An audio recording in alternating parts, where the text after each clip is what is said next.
one thing that we've seen is about a foot of sea level rise along eastern seaboard, maybe just slightly less than that. It's especially true in the Gulf of Mexico and in Florida. And predictions are from NOAA that we are likely to see at least another foot of sea level rise in St. Petersburg, Florida, so my viewing area, by 2050. So that means 2 feet of sea level rise within about 100-ish years. And the rate of sea level rise, of course, is accelerating.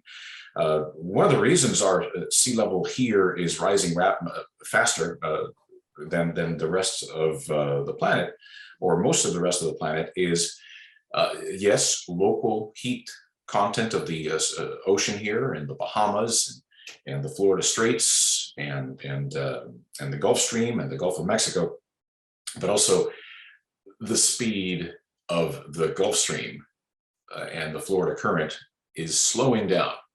We cannot remove the water fast enough from here. It used to be an easier evacuation of that water from the local area up into the North Atlantic.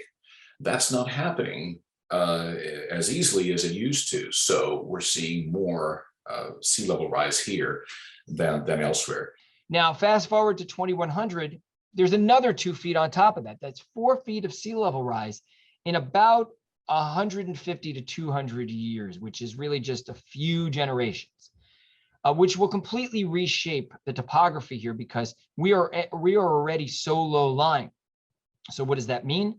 That means floods that might happen once a year are going to happen probably once a month by 2050 and once a week by the end of the century. For now, I think we have transitioned from the novelty phase of king tide flooding.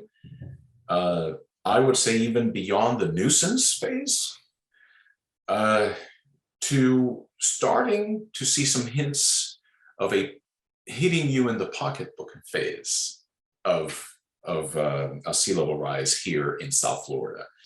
Yeah, and it's a difficult thing, right? I mean, first of all, one of the bigger problems is everything becomes gentrified because the only people willing to buy homes on the coastline, because the only people who can afford the insurance and not have to worry about the mortgages, are people who have a lot of money. So anybody who could potentially afford a home on the water now because they can afford the insurance will not be able to afford it a couple of decades from now. And we're already seeing that transition take place.